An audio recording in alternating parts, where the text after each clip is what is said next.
Hello, hello, hello, everyone. Welcome to a new episode of The Truth is Barrel Proof.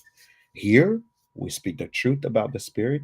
We get to know a little bit about the people behind the Spirit. We try the Spirit, and hopefully, by the end of our show, you know a little more. You've learned something new, and you go support the brand that we have on. The brand we have today is quite an interesting one. The are an older brand, but kind of came out of nowhere. And the craziest thing is, I'm always on a search for the next thing. What is that next kind of thrill? If you've been in the whiskey industry long enough, you know or you love whiskey. We all looking for that new thing. But this brand kind of intrigued me because the first thing I heard was, oh, this brand has been around for a long time. It's just being revived. So I thought, let me try it. If you check my YouTube channel, I've reviewed the first expression that came out of this distillery, but I was hungry for more. I wanted to know more. I wanted to learn more. And for the last probably 5 months, I've been hunting this man down. And I said, regardless of what happened in my life, I want to know more. Old Commonwealth Distillery, a story for you to know, a piece of Kentucky history that I want you to learn about. So I brought the man, the myth, the legend, the man himself that actually is behind, front, jumping, work every part of the business, to come tell us about the distillery, to come tell us about this hidden secret, but very popular as well.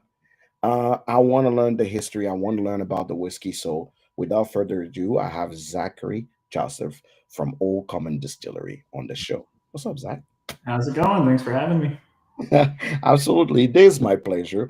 For everybody that is actually watching the live stream, do me a favor, make sure you share with your whiskey friends. This is one of those whiskey conversation you want your friends to know about. I will be sharing this on all my social media, on Facebook and everywhere else. Just jump in and let's have this conversation because I feel like Zach is going to tell us so many things that we didn't know, and I cannot wait to learn more and to know more about it. Zach, for the people that don't know you, who are you? Zach Joseph, the one of the rare person I know that have two first names as their names. Right. And who are you? And tell us about yourself, how you got into the industry, and a little bit about the distillery, Old Commonwealth. Yeah, I'll start with me personally, and then I'll kind of get into Old Commonwealth, how we got here, a little bit of that history. But I actually started out in college as a tour guide over at Kentucky Peerless downtown Louisville. Shout out to them and the Taylor family.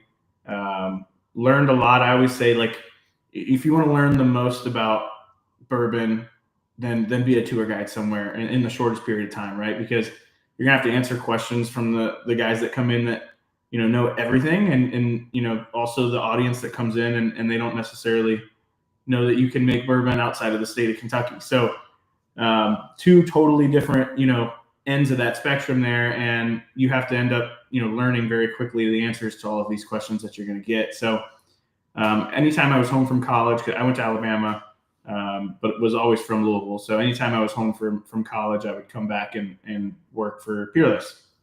So a couple of years there, and I got the bourbon bug, if you will, just being surrounded by it all the time. The industry was always very appealing to me because everyone that I always met, whether it was another person from the industry or a consumer, was always so happy and open and wanting to just hang out and have a good time. So that was always very appealing to me. And from there, ended up getting a couple degrees from Moonshine University downtown Louisville, where I got more of the production side of the industry, and then ended up interning for the KDA, which is the Bourbon Trail. Got a little bit of the political side of things, and then interned for a company called Proof Media Mix that same summer, which we did experiential marketing for Diageo products. Okay.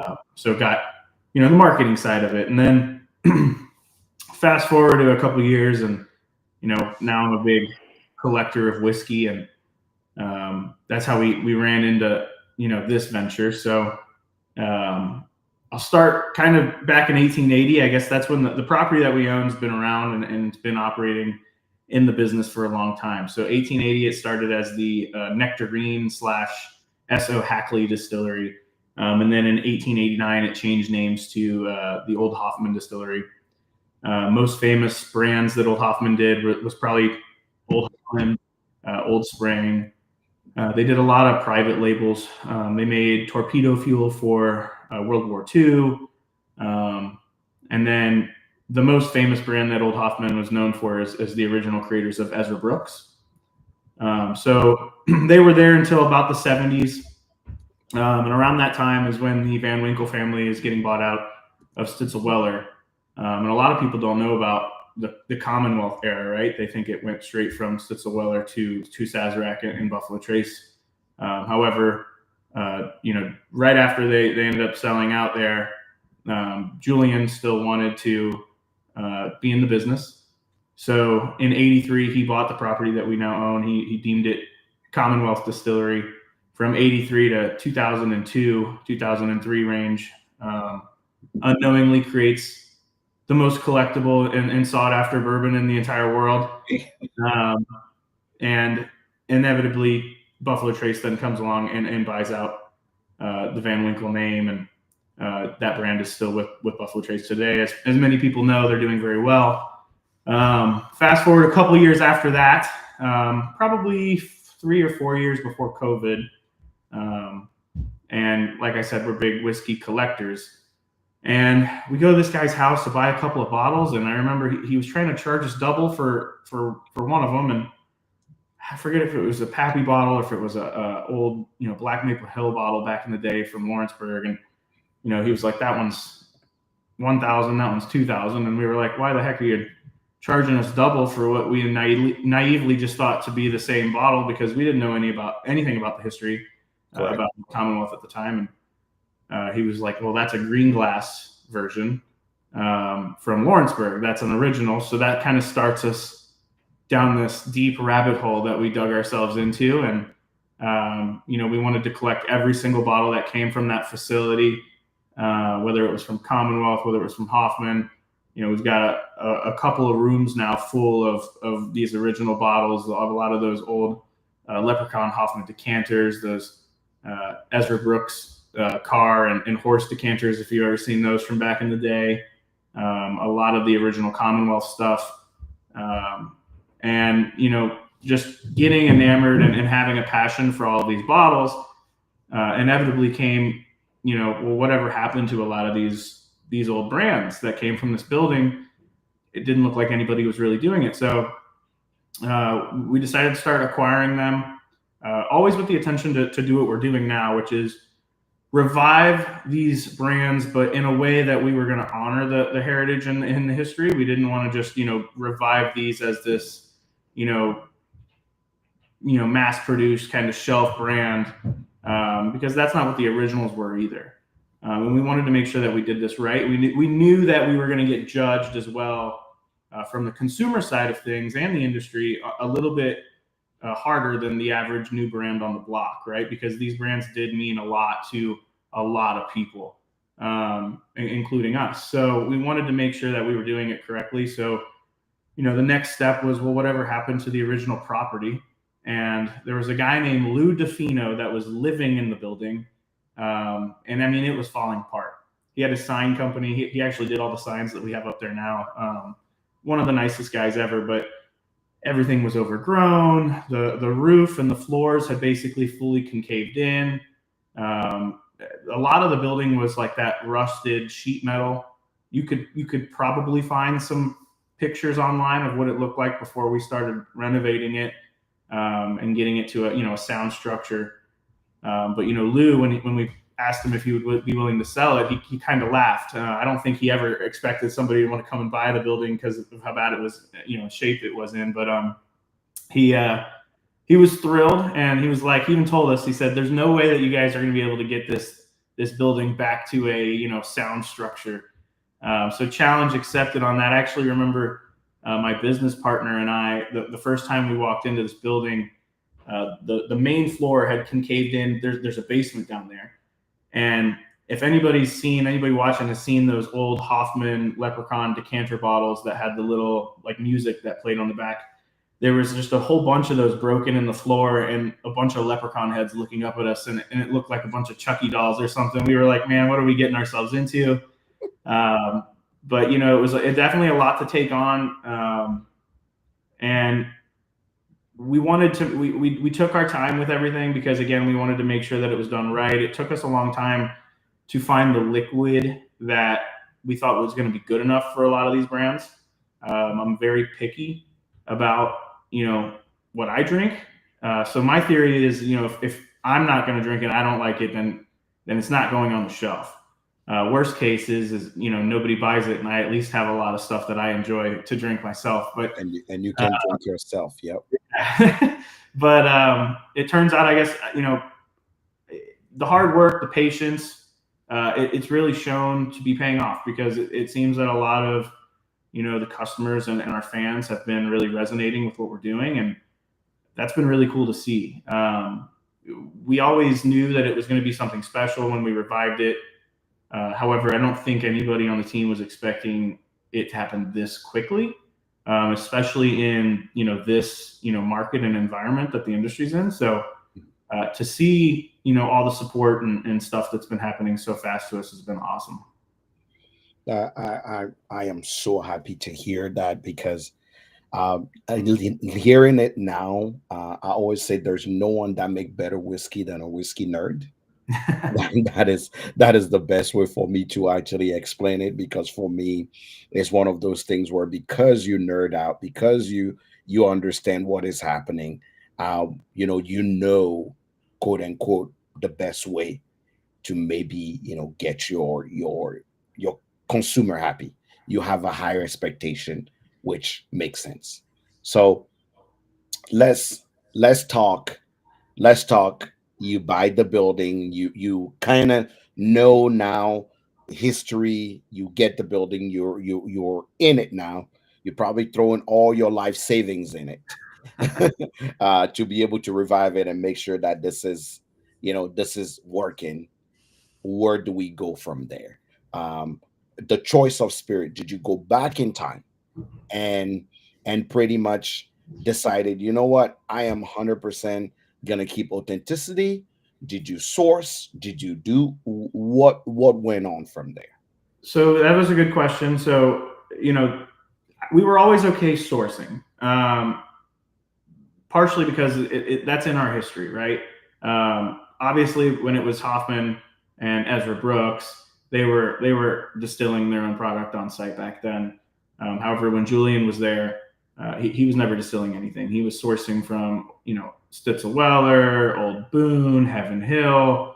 Back in the '80s, bourbon was not where it was a couple years ago, right? That big boom. So they were just trying to get their hands on anything that they could find that was good and put it into a bottle. And they called it surviving back in the day, just trying to make ends meet and keep the lights on.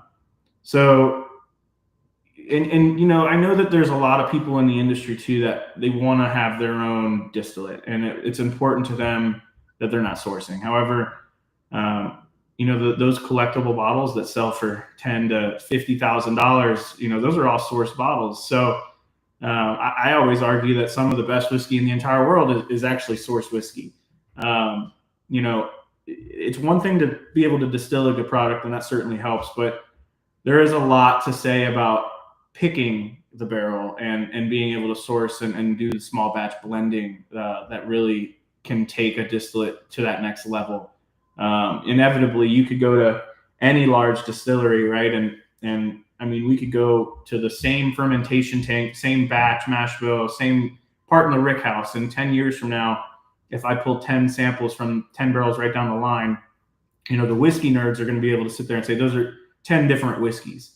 Inevitably, though, when you take all of that variability and you blend it amongst 500 or 1,000 barrels in these large batches, then those variables flatten out and you get that consistent profile. But when you really break it down, the small batch, the single barrels, they are all unique and special. And, the barrel is doing a large amount of work. So being able to pick that barrel, being able to figure out which ones are the special ones, that I think goes a long way. Plus, and we'll get into this a little bit too as we kind Right. of taste Right. through the portfolio, but Right. we are doing, a few things here and there to some of these brands to really make it our own and to make it, that vintage profile. We did have the blessing of having a lot of these historic bottles. So, I've been luckier than most in being able to actually sample and try a lot of this original liquid that came from our building. So I was able to and you're not going to get a one-to-one, right? I mean, back in the day, how they were making things, how they were doing things is completely different to modern technology and how distilleries operate today. But we were familiar with that. I call it that dusty musk, that vintage profile, and a lot of our brands are able to resemble some of that. And that was my thing is who do you know that the average person does not know for you to have the type of liquid you're able to get your hands on?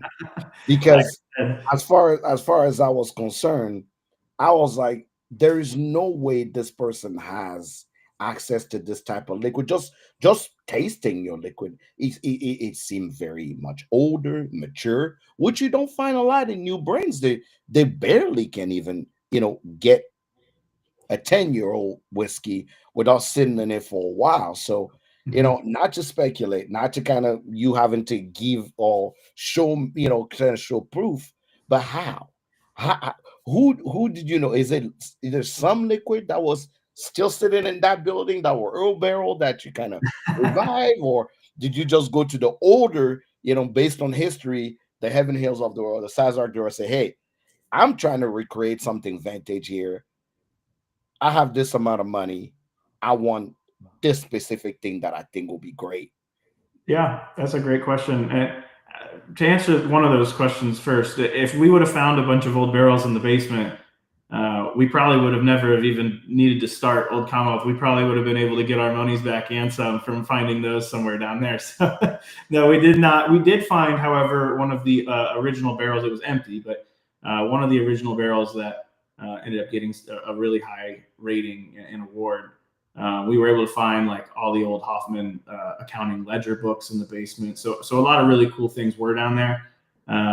But no recipes or any secrets or any leftover bottles, unfortunately. But I've been in the industry for a long time at an early age. Even before I was legally able to even drink alcohol. So giving tours and such. So I have a lot of good connections with a lot of people.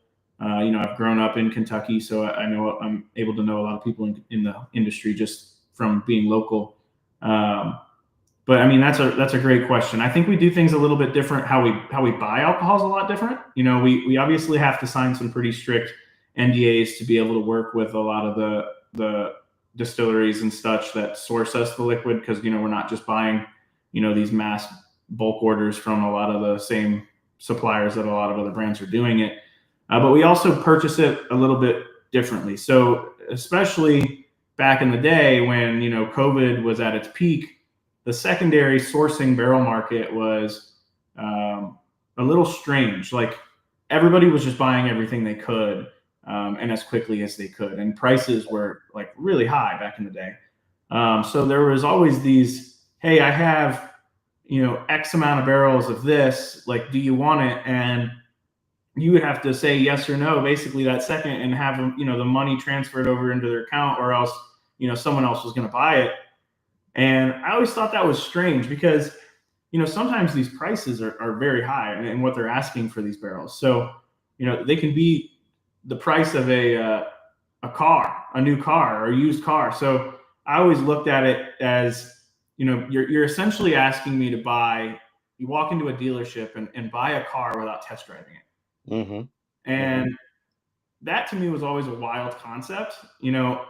There's definitely some people that might get frustrated working with me because I'm like, no, I'm going to need a sample, and I can't just have one sample out of the whole lot of barrels. Like I'm gonna have to come in there and Wanna sample try each them one of all. them Yeah. and write my name on the ones I want, because when you work with such small batch and single barrel releases, I can't afford to buy 100 barrels and only 90 of them, or only 8 of them, be good, and we have 98 of them that are horrible, right? Or um, it's just not going to work. So, because then what do you do with all those barrels that you really don't love, right? Then you have to sell them, or you got to do something else to them to try to fix them, and we didn't want to have to deal with all that. So a lot of it's me going in there and kind of annoying brokers, annoying distilleries, and saying, hey, I need to come in there. I need to actually sample every single one, pick the ones that I think are exceptional and kind of stand out. So that's been helpful. And then, like I said, as we kind of go through each brand when we do the tasting, um, there are some in there that, we did, experiment with some double barreling. Um, because you can really, I also believe, to answer your question, how do you get something that tastes so aged? Hmm. I think that you can achieve that through a lot of rebarreling or double oaking of a product, and you can just add so much more oily, viscosity, mouthfeel, and complexity to a whiskey. Now, there is also a way to do that and ruin it. So you have to be careful, because the last thing you want to do is put it into a new oak barrel, and then 6 months later find out that you just wasted all that money and you've ruined the whiskey. So there's ways to test it, though, and ways to give you an idea on how that's going to work. So um, it was a ton of R&D, if we're being honest, especially with brands like Nectar. Yeah. Um, beyond just the whiskey element, we're also doing all the honey parts ourselves, and we're not buying, whiskey from, or honey barrels from a broker. And honey is expensive. It's sticky. It's heavy. It's not easy to work with. So it took us about 32 different iterations of just how to do the honey in that barrel before we landed on the process that we use for Kentucky Nectar. Did I lose you?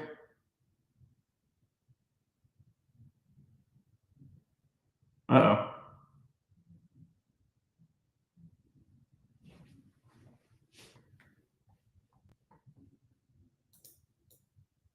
Marcelo sipping on some batch 3. Nice. That's a great one. So that one came out at a little bit higher proof, right? That was the 115, I believe. 114 and a half. That one's awesome. Cheers. Yeah. Am I back now? Yep, I was just reading some chats while you were gone. Don't worry. I'm an expert at Yeah. this now. No, I just lost the page because I was trying to load as we are getting back to the pictures. I was trying to load the pictures so people can see what we'll be tasting. And apologies there for the technical difficulties. It just went crazy, and it kind of I wanted to show the video of the Old Common and that, and sometimes this streaming service is just stuck. But I'm glad we're still on. Maybe I If you're saw those here and if you're still bottles. watching, We can make show sure them you up there. can you put an F in the chat.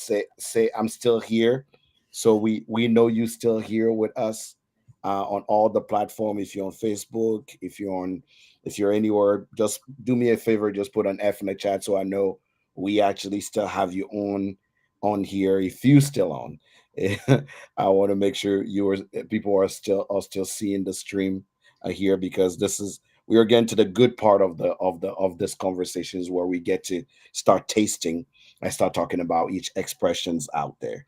So if you're still here, make sure you put an F in the chat for the people that are here. I will very much appreciate it. Unless you're shy and you don't want to comment, so that's fine as well. But I would appreciate that. I just want to make sure that we are still good. Before we get into the tasting, um, I'm we have a few comments. Uh, the first comment is coming from Will. Will wanted to know: do you do any other finishes in the future beside the honey cask that you have? Will wanted to know if that is a thing, or um, is it just a honey that you will be doing as a cask? I think we will be doing other finishes. It's hard to answer that. I don't have anything against doing it. For us, it's really expensive for us to find new finishes. So because of how picky that we are, and trying to find the right process to do everything, um, we definitely wouldn't do it without a lot of R&D testing, and making sure that it's going to suit the brand and our profile.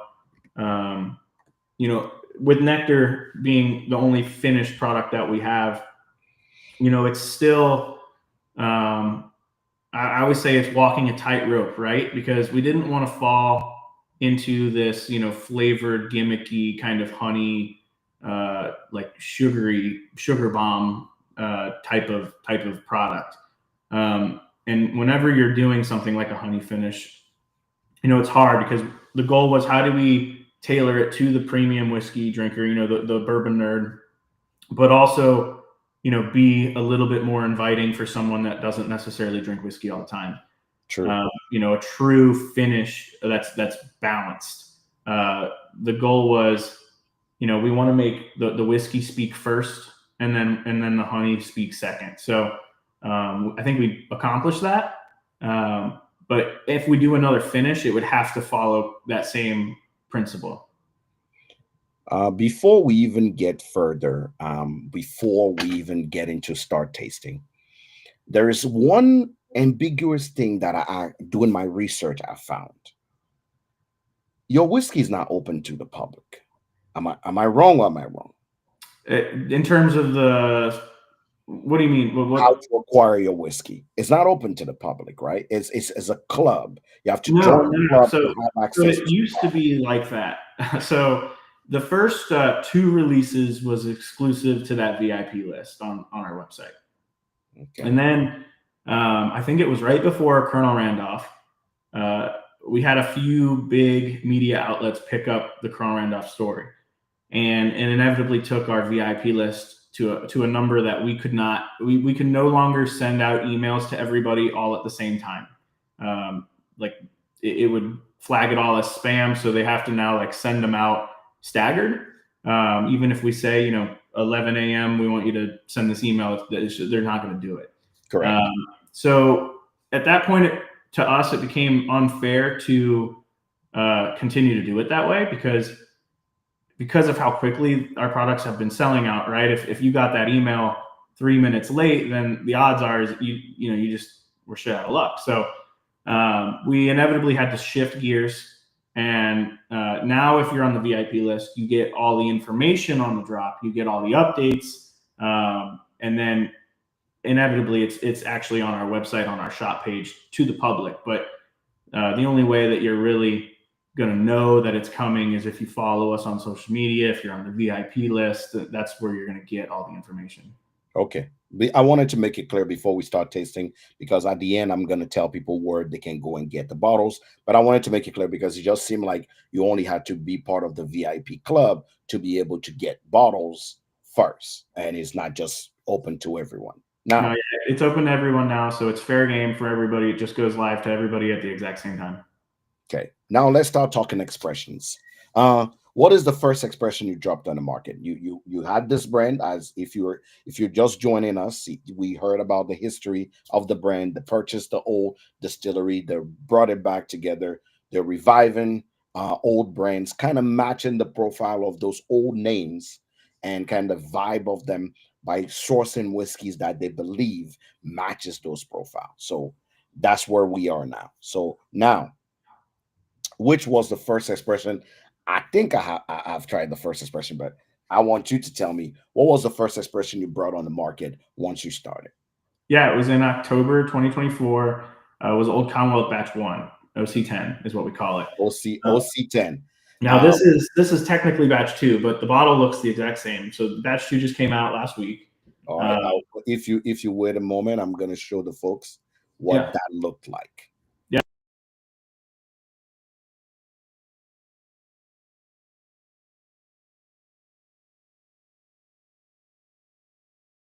The Old Commonwealth, um, that came on the market at that time. You can see It made a lot of splash in the industry. So let's pour some. That's the one I reviewed on my channel. If you follow me on YouTube, I actually have the Old Commonwealth um, 10 that I actually reviewed. As you can tell, the sample I was sent, that's the only bottle I wish I had a bottle of. And by the time you sent it to me, it was already gone. Like it wasn't even available for me to purchase. As an influencer, obviously I get a lot of stuff, but when I had that whiskey, I'm like, I want a bottle. And then I went and did the research. That's where I knew that you had to be on the VIP list to know when it was coming out. But Zach was he was generous enough to make sure that I get samples of what we were tasting. Can you show the bottle again for the folks so they can see what it looks like? Look at that beautiful bottle. Yeah, Remind me of a bottle that we don't mention, but definitely remind me of you guys have been slick with that bottle. It's the old design, the beautiful, older design. Kind of is pretty clear of what that bottle was intended to look like. yeah, But we wanted to keep it as close in everything that we've done. Now, Nectar being the only exception to that, just because Kentucky Nectar as a brand, it is still a revived brand. However, it's not one that came from our property. So to me, that was like my excuse to get creative with that one. And we were going to do a honey finish, which is definitely more of a modern style of whiskey. So to me, that was my freedom to kind of get creative and design our own bottle and label. However, with all the other ones, we've tried to keep it as close to the originals as we possibly could. okay, Um, I believe in that saying, if it ain't broke, don't fix it, right? don't try to fix it. I've learned that lesson a long time ago. So is this the OC10 batch one? Is it 131 proof? Yep, that's the first one that we did in October. So it is cask strength at 131 proof. Um, And uh, and this is a source product that you try to match the profile to, right? Am I clear with that? so technically, yes and no. So when we were sourcing barrels, we actually when we first started, we had some of these old like 15-year Bartons from way back in the day. Um, and every time I would go to taste them, I was like, they're really good, but they're not exceptional. And I'm not saying that there's not old Bartons out there that aren't exceptional. There are plenty of brands that have amazing whiskey that use Barton. However, it wasn't those barrels that we had. We had like 20 of them. Those 20 barrels that we had were not, blow you away. And we always knew that Old Commonwealth 10 had to be the first release because, the name of the distillery is Old Commonwealth. So we thought it was important that the first release ever was that. But, I knew it had to be incredible. Um, and this brand was so important to me. It was so important to a lot of the people that collected the original one that it really would have been doing, a disservice anything other than that. So we sold all of those. And this was, 2020, 2021 range. And in this time period, I'm not sure if you're familiar with the secondary, sourcing of barrels, right? But back then, selling those and then asking somebody to go and find really good tasting whiskey that's 10 plus years old was like asking someone to go and bring you back Bigfoot at the time. It was essentially an impossible task. And, I remember all my business partners were like, you're crazy. This is a horrible idea. We're not going to be able to find any other whiskey. And I essentially was just like, look, I would rather not release this at all ever than release it in something that's not, exceptional. So it took us like a year and a half to 2 years to find this. And it was really, I tried so many samples that we had to end up rejecting. A lot of back and forth, just a lot of things that didn't cut it. And inevitably we tasted this and it was like, I didn't even have to think about it. I was like, this is unbelievable. It literally blew me away. I wouldn't say that it's, in terms of a flavor profile, I wouldn't say that this is close to the vintage one, right? It's two different things. The vintage one was a little lower proof, like 107. This one being 131, a little bit tailored to the more modern kind of proofer, right? And unfortunately, it's not a wheated either. Now we have some plans; they're just not ready yet. But we do want to bring the weeded style back. But again, to me, it was more important that the whiskey was exceptional than it being good or subpar, but weeded. I wanted to make sure that obviously I wanted it to be 10 years old. I would have loved for it to be 107 proof. I would have loved for it to be weeded, but above all of that, the liquid itself had to be exceptional first. And I then mean, this liquid is impressive, right? yeah, It's impressive. it's unbelievable. Are you part of the blending team as well? I'm assuming. Yeah, yeah, that's me. So I'm doing the picking, the blending, um, and then I see a comment too. Was it difficult to source the Yep, old that's style glass? I was getting to that to show that question because obviously it's an older brand. It's 131 proof. That is a normal question. Was it difficult to be able to blend this? To blend it, that was actually because the whiskey itself was also good. That to blend it was the easier part. But to answer Jose's question on sourcing the old colored glass, that was really difficult. This, so if you can see, and anyone who's gotten one or seen one in person, it's got a green tint to it. And I'm holding it this way because you can kind of see the back of that sticker and it's got a green hue. That was so important to us because, like I said, we're big collectors of the originals, right? And if you are a collector of the originals, that's one of the things that you look for is that green tinted glass. That's how you know it's one of the very first versions. That's an awesome story. Daryl Cordy, he owns a grocery store in Sacramento, California. Extremely nice guy. He's very known for his, like, he picks a lot of olive oils, like fine cognac, scotches. Back in the day, he was doing a barrel pick with Julian, and this was back, like I said, in the 80s when bourbon wasn't as good as it was today. And they were just putting a lot of things in decanters just to, add value to the bottles. And Daryl Cordy had a really good eye for design and how he wanted his brand to look. So he called up Julian and was like, hey, I have a whole bunch of these old cognac glass bottles. They have a little green tint to them. If I just send you these, will you bottle my product in this? And he said, sure. So, um, Julian ended up loving the look of it so much that he then asked if he could put, Pappy in it. Happy, yeah. But all those originals had that green tint to them until, he ended up running out of that green tinted glass. And that's when they switched to the clear glass. For us, it took us like 2 years to source. We had to get it done in Europe. It's called Flint glass. It definitely was an extra step. Hopefully that's easier now that the company that we work for knows how to do it. And Correct. now we just have to reorder it. However, initially it did take some man hours, but it was really crucial to us that we got that done. So clearly, to answer the question as well, you guys did October. You did the first batch. Obviously, now we are the second batch is what you're holding on to now. Yeah, and that one was just last week. So so this is fresh off the press. Just last week, the batch two. That's the bottle you're holding, right? Yep, same mash bill, same. One. It's also cast strength. It's 100. At this time, it's about 10, 11 proof less. Correct, and I think on the palate you'll get a lot of similarities, but because of that 10 less proof points on there, you're going to get a little bit more of that oak influence coming through. And it's funny because every time I get a different answer, we've had about a 50-50 split on what's the favorite of the two batches so far, the first or the second.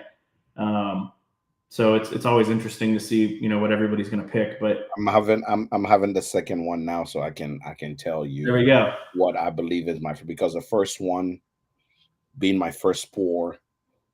And tasting notes for me, and you're going to hear me say this with a lot of our brands because, like I said, I selfishly pick these for myself, right? And I have a certain palate that I always shoot for, and I like a lot of that dark red candy, red fruit. I call it a concentrated cola syrup, root beer, like cherry cola kind of profile. So a lot of our brands resemble that. I think OC10, just because it's a higher proof, really hits that kind of fizzy root beer note for me. So I will say one thing. OC itself as a brand, if you're not a seasoned bourbon drinker, you will not appreciate it. If I think that's a very good fair point. Yeah. if you just starting bourbon, this is not for you. It's like you go over your head. Yeah. The This is proof, for the nerds for the sure. profile, the heavy oak leather, red fruit, almost it snap at you right away. That tobacco and those heavy kind of oaky clove note in the back. Somebody who been drinking bourbon for a while, you want to feel something when you're drinking your bourbon anymore, and this makes you feel something when you're drinking bourbon. And but if you just new, you're gonna think somebody's trying to put a fire hose literally in your mouth just to have you drink it. So I understand. But batch two for me, I think the first one for me was a little too hot to actually be enjoyable. It will be something that I will drink on more of a winter day, all day. That'll be Sure. done. But as something I'll grab to drink immediately, I think what was lacking in batch, what was over exaggerating in batch one, came down in batch two and rounded up clearly to actually give you that perfect balance. That 120 is kind of perfect, is easy drinking, but you still get all those reds, fruit, those apple cherry blend, some leather, some, like I said, if you've been drinking bourbon for a while, when you drink this, you're like, okay, I know what I'm drinking. This is this is what bourbon was intended, older at least age bourbon was intended to taste like. So yeah, this is solid. That's a great way to put it. And it's not always going to be cash strength. So we have one brand that has a strict proof guideline or rule, and that's Kentucky Nectar. Kentucky Nectar will always be cash strength no matter what. However, the others don't necessarily have that guardrail. So how we do things is we'll pick the barrel or we'll make the blend first, and then at cask strength, and then I pull a sample, and I say, okay, because you don't know until you try. Let's say it comes out at 120 proof for easy example math here. We'll then proof that down in intervals of 5. So then I'll take that 120 and I'll proof it down to 115, 110, 105, 100, 95, and we'll do a series of blind tastings to then ultimately narrow down what we're going to proof that whiskey down to. Because there's some, that I think do shine at other proofs, and some that were just perfect the way they were at cask strength. So, Right. We have 2 versions of Randolph that we've released as Old Commonwealth, and one was 106 proof and one was 132 proof. So And a I wide think range there. so. Old Common was your first one Yep. that you released. Yep. After Old Common, what did you release after? Next was Kentucky Nectar. So that was our Kentucky straight bourbon whiskey. It's a weeded mash. All-time favorite because of, dude, this is probably the best thing you've, because it came right around Christmas, and this is like the best Christmas gift I've ever received when it comes to whiskey. I've opened it. Now I have to give you grief a little bit. Mm-hmm. I had to put tape around this Uh-oh. because once I opened it, and I have the same rule. I'll have the whiskey, I'll taste it. Then when I'm done, I would let it sit for about a month to breathe, and I come back to it to make sure. And when I came back to it, the seal was loose on it. And Interesting. obviously, it happened. It's normal. You have an organic, an organic, what do you call it? An organic material, so it Yeah. shrinks with the cold. So I had to put a little tape on it to kind of hold it up.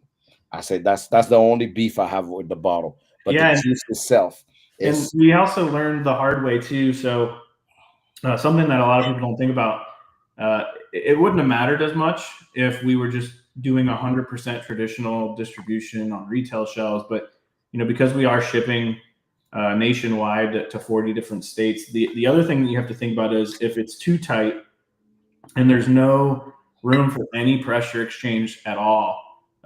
If we're shipping out of Kentucky and it's the winter time and it's 4 degrees here and we ship it to Florida and that bottle goes to 70 degrees, all your caps are going to like explode off the Correct. bottle. Correct. And that's never a fun thing for somebody to get a bottle or a package that's soaking wet and empty bottled. So there does need to be a little bit of that exchange in there. But this one's awesome because of the blood, sweat, and tears that went into this one. So if I would have Tell us a known, little more. I want to hear more about the yeah, so if I Kentucky. would have known how difficult and how much work would have to go into creating this brand in this bottle, we probably wouldn't be selling it to you right now.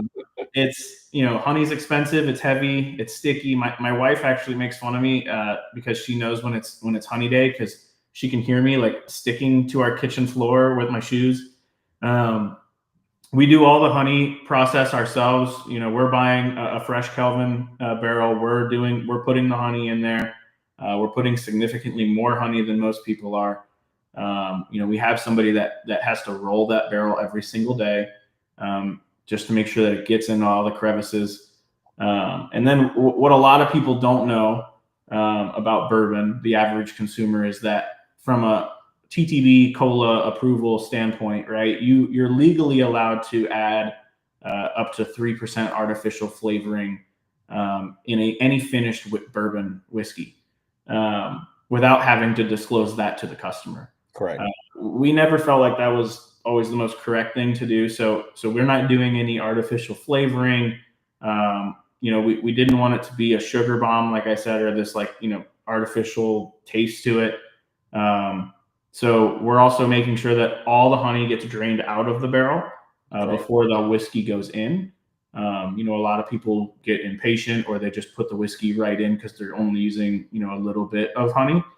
And that's when you'll start to see, like sugar swirls inside of a lot of these, maple or honey finished whiskeys where, you look at ours and it is completely clear.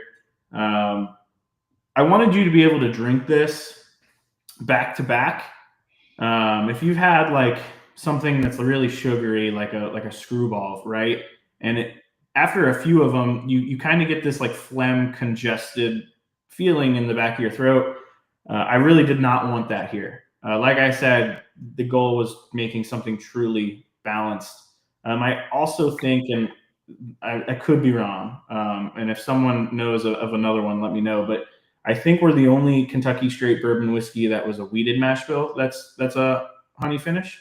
There's a lot of people that use a rye mash bill for it. I think the thought process is that rye spice would help counterbalance some of that sweet honey. And I was on the other end, like, why don't we try something new? I think that rounded out wheated, profile might actually help the honey, right? So that was kind of our thought process behind that. And like I said, it took us 32 different iterations of how to put the honey in, how long. Honey is it dries out barrels, so if you leave it in there too long, like you're gonna start causing a lot of leaks in that barrel when you put the whiskey in, and it won't hold any liquid. So there's a lot of different factors that end up going into this, and I think we perfected it.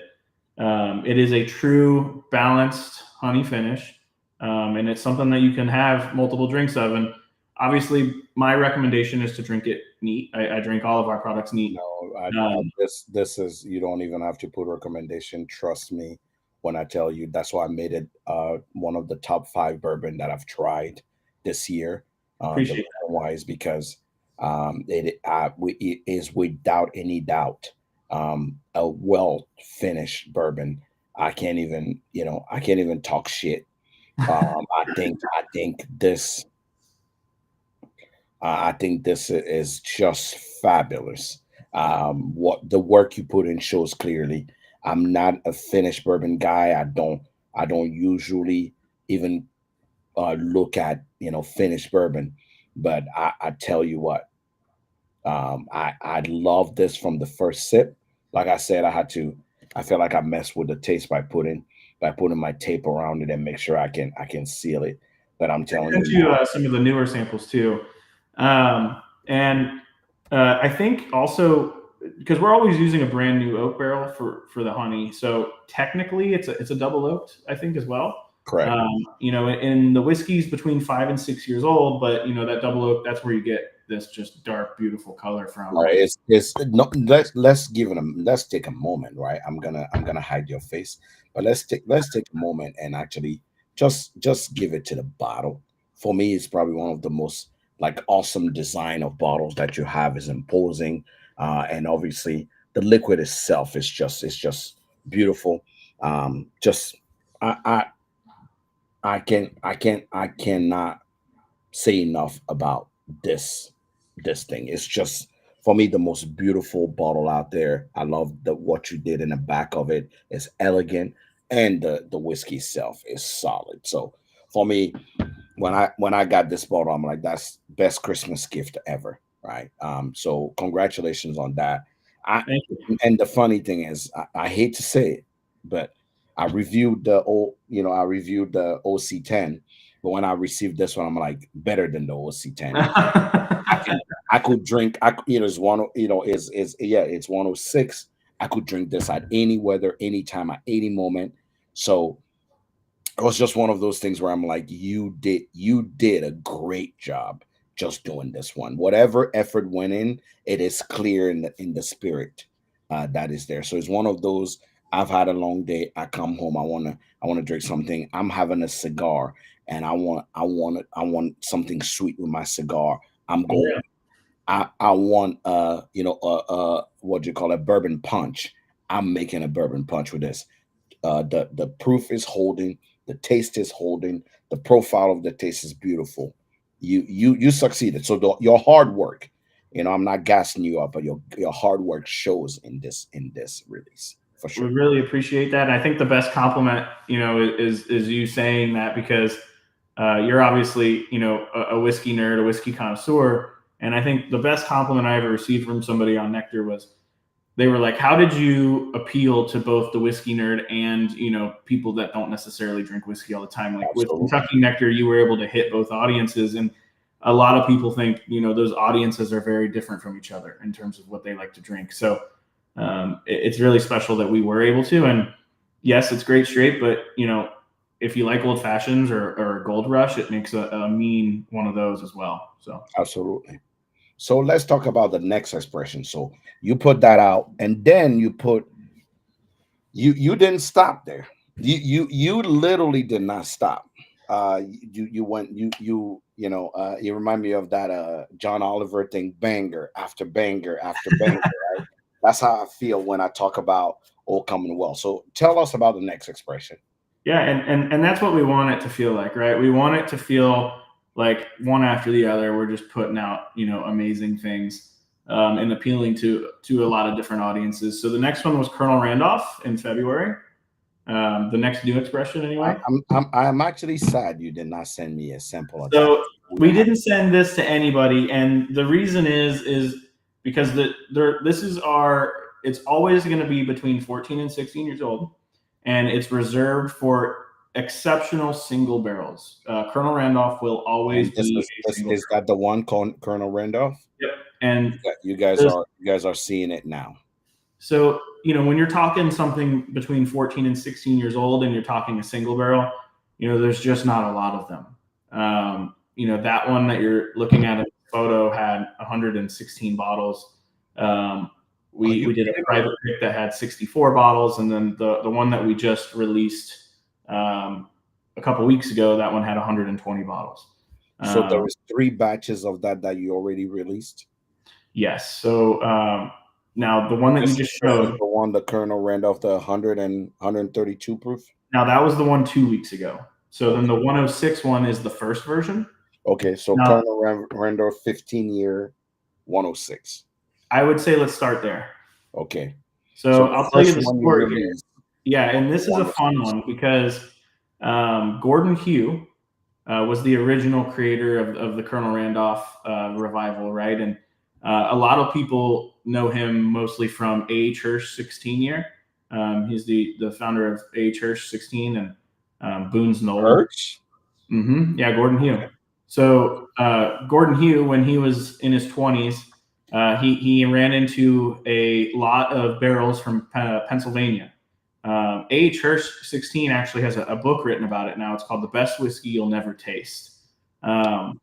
So, he was young. He didn't really know what to do with them. However, he didn't have a distillery or, a bottling facility. That was his version, the 116. And he ended up running into Julian at Old Commonwealth at the time and said, I have all these barrels. Will you help me put them into some bottles? And of course he said, sure. And a lot of them were being sold to Japan. And there was a department store in Tokyo at the time that was selling the A. 16 year.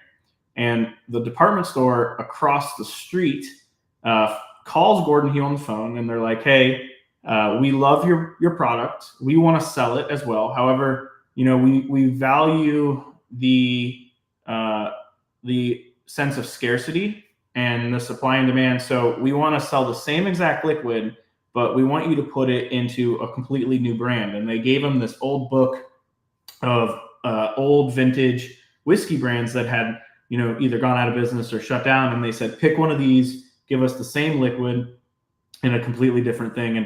And he ended up flipping through it and picking Colonel Randolph. Now, Colonel Randolph was the only cask strength version of that A.H. Hirsch 16-year liquid at 116 proof. However, it was funny because you had two different department stores in Tokyo, literally across the street from each other, essentially selling the same exact liquid. Same thing, but looking different from the bottle. Yeah, correct.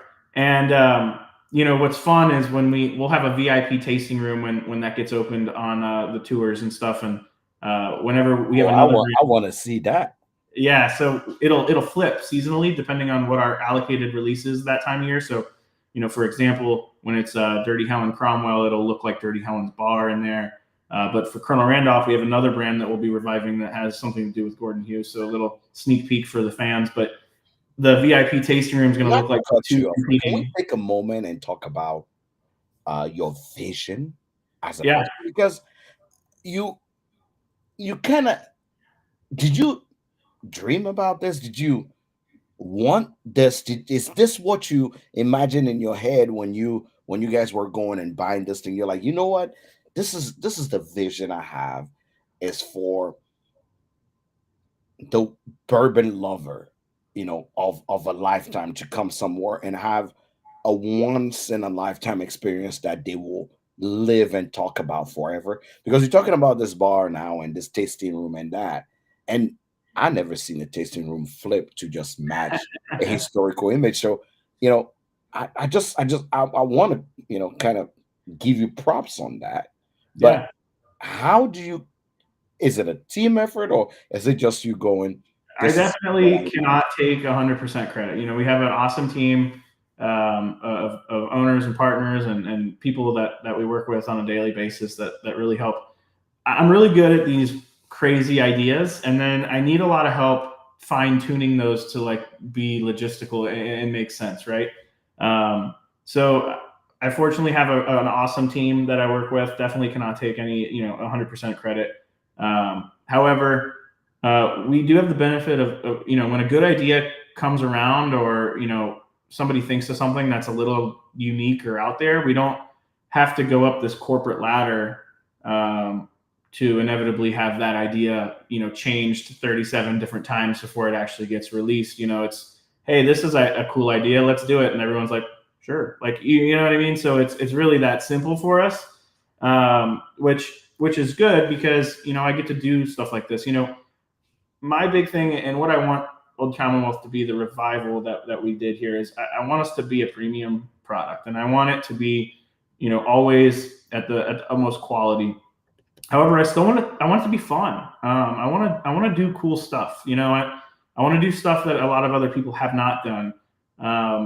Consumers are smarter than ever before, and I think that's a good thing for the brands that want to do cool things that are new and unique. And I think it's a bad thing for the brands that have been doing the same thing and have been hiding marketing or whatever, hiding stories, right? Because consumers can now Google anything and really dig into what you're doing. But for us, I just wanted it to be fun. I wanted it to be unique. I want you to come to Old Commonwealth for a tour, and I want you to leave if you come in for a bourbon weekend with all your buddies, right? I want you to leave after you've done 20 tours that weekend and think Old Commonwealth was different. That one stood out. That was unique and fun. And that's where that's where I want us to be, in 20 years, right? When you think of Old Commonwealth. I'm okay with that. I'm okay with that because a few people already say I'm there. Once it's open, I'm there. Yeah, it'll be a lot of fun. And you see a lot of that uh, mindset and how we do our releases and our emails. We like to have fun with our marketing and how we kind of do surprise releases. We keep people on their toes. We like to joke back with people in comments on social media. Our the way we write our newsletters is in a very fun, keeps things fun. We want it to be fun. Bourbon's not supposed to be taken so seriously. It's supposed to be A lot fun. of people take it way too serious. It's supposed to be a fun thing. And for us, that was, one of the number one goals for doing this. And I love and appreciate it. I'm having the first one, the 106 currently. Um, So this is one, this still available, or is it gone oh man, completely? this one got deleted. I You know, mean, here's the funny thing. I want you all to know this is if you don't do anything, if you haven't done anything yet, I need you right now. And if you're watching this or watching the recast, is oldcommonwealth.com. Go on it, become a VIP member, so you can have access to these bottles because I don't know who Zach knows, but he knows somebody and have enough connection that he is ballsy enough or daring enough to get juice that make you feel like you're drinking something from the 60s, the 70s, the 80s. And I can't say it enough. I can't say it enough to say I cannot even wait for your space to be open for me to come in and pull out my camera and just show the world that you guys are doing such an amazing job. I love, myself, I'm a small business owner. So when I see somebody who had a dream or have a vision with, friends and people they work with and just put it out there and hope for the best and want to see people consume, try things the way you as a consumer want it, I respect that. So, awesome. um, I love that. like I said, a lot of people saying they're in, they can't wait to come visit and see what you're doing. I'm gonna show off again these bottles that they kept the old special vintage version of it. That's what we're trying now. So And far, you what's realize that I did not actually give any tasting note. And the reason why I'm not giving any tasting note is because I want to make y'all jealous. I'm gonna be fair. I want to make y'all jealous because I have not had anything from Old Commonwealth here that I hate, and it is that's been hard. the feedback so far as we've It is done a hard lot of for good me ones. to So. not to be that person and not just have criticism about it, right? But so far as I'm concerned, So this one, the 106 one you're drinking, um, like I said, we're getting the tour started. So we're doing these interviews on camera of as many people that had something to do with the original Commonwealth or Hoffman Distillery. So that way, when people do come on tour, we can have some fun video footage of the original people telling stories. And we obviously got Gordon Hugh to do that. And I'm watching the footage back, and the guy that's our writer and doing the interview, he goes, "Hey, Gordon, would you consider this the time at Old Commonwealth to be the most fun that you've ever had in your career?" And Gordon kind of like paused for a second, and he kind of looked down and he said, "You know what? I think this was the most fun that I've ever had, working on something." And right then and there, I called him, and I said, "Hey, what if we revived Colonel Randolph from the original, facility, same original branding, label, and twice a year you pick that, that barrel or barrels, right? So that 106 one that you're drinking is picked by Gordon Hugh, the original, A. Church, and and it's solid. I'm yep, not even going to talk shit. This is This is what bourbon was intended to taste like. And he's got a very old school palate, and so it That really does. licorice at the back, that Yeah, that funk on the top, yeah, just that tell, funk, he like, nailed that. if this somebody told me this came from a dusty, I will believe them. And that was the goal too with a lot of these older ones. DH Cromwell, I'm excited for you to get into that one, because that one is, some people say, our best of them all. But he nailed it. Gordon Hugh nailed that dusty vintage profile, and when I tried it, It is, it it was is, it unbelievable. is so is it is disgusting. I'm in love with it. Like it is, like that's the best way to put it. It's so disgusting. I'm in love with it because it's like it's almost like he's cheating. Yeah, That's how I feel. and what's crazy too, this is how crazy we are at Old Commonwealth. So if you actually look on the original, there's this ugly 750 milliliter like embossing on the bottle. We could have probably have sourced this bottle the exact shape from someone else that was already stocked, but we had this bottle custom made just because we wanted that ugly embossing on the back, just like the original had it. So Zach, I wouldn't know because it's not available for me to get. but yeah, that's how far we went into to all the branding on all this. But um, that one's one that's near and dear to my heart because working with Gordon, he's one of those guys that's a legend, but he doesn't know he's a legend. He's just the most humble, awesome person to be around. So it was a lot of fun really getting to revive this one. Again, if you want to be part of this journey, if you're, I believe if you've been 5 years into your whiskey journey, right, into your bourbon journey, and you're not part of the Old Commonwealth family, or joined their VIP, guess what? I feel sorry for you because these are gonna be the bottles that, don't tell Zach, but I'm gonna try to coerce him into having in your library just to show people that this is what bourbon used to look like. And when you revive a brand, this is what it should be like. I feel like people don't do justice to brands when they revive them and take it out there. They're trying to reinvent the wheel. And you didn't try to reinvent the wheel, No, and that's what I said. In the beginning, we wanted to pay homage to them, right? We wanted to do it the right way. So definitely a different approach, but like I said, it's certainly paying off. So now let's talk about the latest expression out of the distillery. DH Cromwell. So this one's a lot of fun. What is the name come from? That's what I want to know Sure. first. So Dirty Helen Cromwell, she owned a bar in Milwaukee, a brothel bar, if you will. She ran with Al Capone. Um, she didn't take any shit. And she loved bourbon. So her bar, you were able to have two different pours at her bar. She only sold two different products. One was Scotch and one was bourbon. And if you ordered anything other than those two things at the bar, she would cuss you out in front of everybody and make fun of you, and everyone would join in and start laughing. As she should. Right. And she was a hoot. But fast forward to the Commonwealth days, there's a guy named Gordon Jackson who wins a single barrel opportunity at Old Commonwealth. And he was enamored with her story. And he ultimately was the one that, created that slash, that bottle design.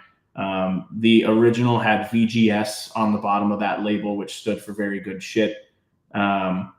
I don't know how badly we're allowed to cuss, but ours says something else, but it definitely stands for a little bit worse than very good shit. So I want to hear it. What does this stand for? So it says GFS on the bottom there, if you see at the label, which stands for Gold Fucking Standard. Okay, all And right. it is 106 proof as well. This is one where we got the most creative because it's not just a traditional, small batch blend, if you will. It's a 15-year double oaked, which was a very ballsy move. A lot of people assume that once you get that old, it's already a little bit too oaky. Overoaked, yeah. Yeah. So I think when you try it, though, you'll see that it's not even close to that. This is the one that we really got thinking, how do we recreate that vintage? How do we really do it? You got one more Um, VIP on your list. Somebody just joined. oh, beautiful. And for us, it was right after the time where I had just taken a sip of Twisted Spoke 16, which is a legendary bottle from the Commonwealth days back in the day, and it was so delicious. It tasted like apple juice and apple cider. Like, it was so good that it almost didn't even taste like bourbon. And I looked at the guy that let me have a pour of that, and I said, "There is no way you're going to convince me that this bourbon tasted like this when it was entering the bottle. There's no way. It's not possible. 20 years of it sitting in that bottle, there had to be oxygen exchange going on, right? You also, when you try any of these dusties, you have no idea, like, did the guy that opened that bottle, did he have it in the trunk of his car that he forgot about for 5 years? Was he keeping it on a windowsill and sun was beating it? Did he keep it in a perfect conditions in a wine cellar? But the only thing that you can, conclude is that even if it's a wax seal, there's still going to be some type of oxygen exchange. And that's, I think, inevitably where you get a lot of that dusty funk from. So that got me thinking, is there a good level of oxidation that actually benefits an older whiskey? And then obviously there's a point of depreciating returns. So this one we proofed down before we put it in the bottle, and it went into new oak barrels.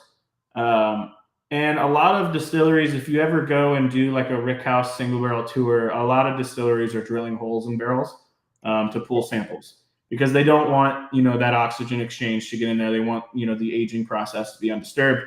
Every time we would pull samples, we did the opposite. We would purposely pull the bung out and leave them out for an extended period of time because we wanted that oxygen exchange to kind of happen.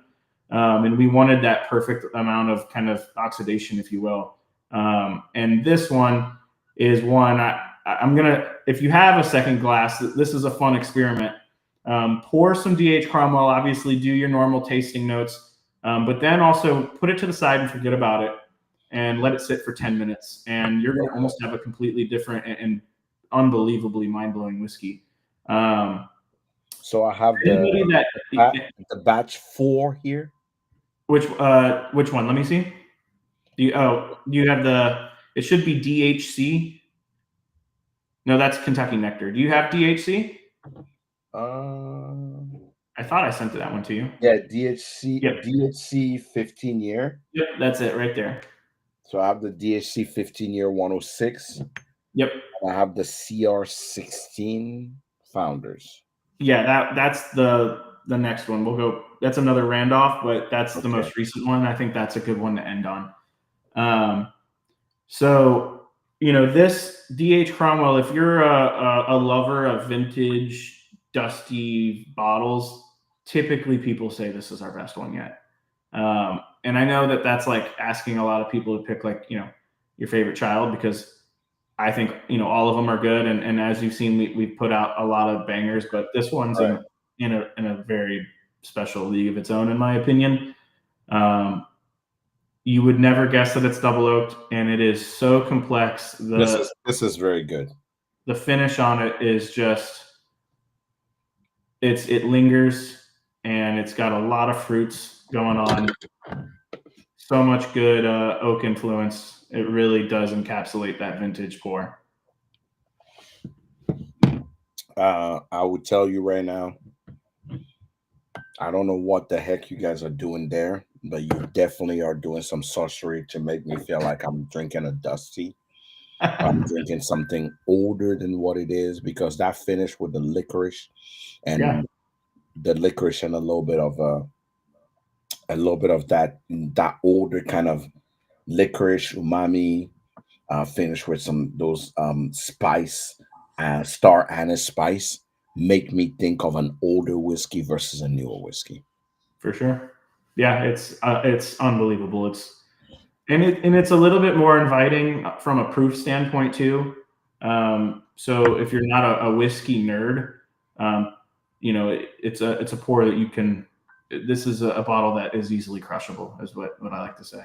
So, So now let's talk about the latest out of the distillery, right? yep. So the latest of the distillery is your founders. Yeah, so we started doing this with Nectar, the founders pick concept. We haven't seen a lot of people do something like this. So to me, it was a fun idea. So it started with Nectar, where we decided as a team to pick a single barrel that we picked, that perfectly encapsulates, what in our head that product should have been when we were designing and had the idea to revive these labels. So it started with Nectar, when that first founders and the second founders that we just did of Nectar, both single barrels, were, for whatever season that Nectar was in, were what we had thought was the perfect version of Nectar.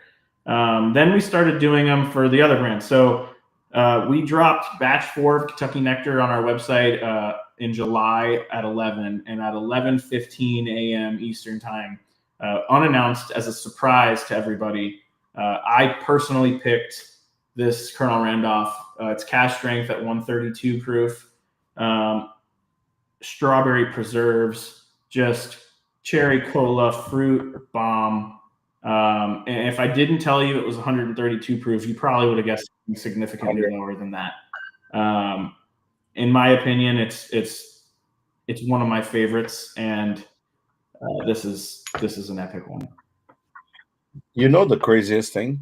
I'm gonna say the craziest thing you ever heard. As much as I care about the bourbon, I I freaking love the bottles, man. The bottles do look cool. I just want to have those bottles because it's like it is so out of it is so out of pocket, than what anybody's used Yeah, to. Like I just want to have the bottles. It's like one of those weird whiskey that you have, and you're like, I'm not giving this bottle away. I'm not throwing it away. I want to keep the bottle. yeah, and this one Yeah. too, we get People the already original screw imagine this cap on it because on a that's bottle what like you do. this, which is a wild decision. And Correct. yeah, Correct. Right now, I don't care about the whiskey. I care more about the it is a bottle gorgeous than the bottle. whiskey. Because it's like what you guys invest in and making sure this bottle works. It's just And so dope. everything that we do in terms of these bottles is so time consuming, because we handwrite all this information. The proofs are hand stamped by people. So it's a time consuming bottling, but it's definitely worth it. It is worth it. It is totally worth it. I'm just shivering just looking at the design. I mean, I always tell people the intention matters to me.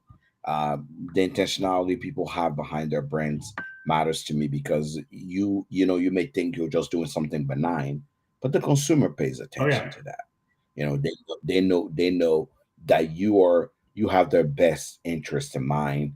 You want them to experience something, and I believe you are definitely a yeah, winner. 100%. The smallest things are the most important, is what I always say. So those things are the ones that really stick out and matter the most to customers.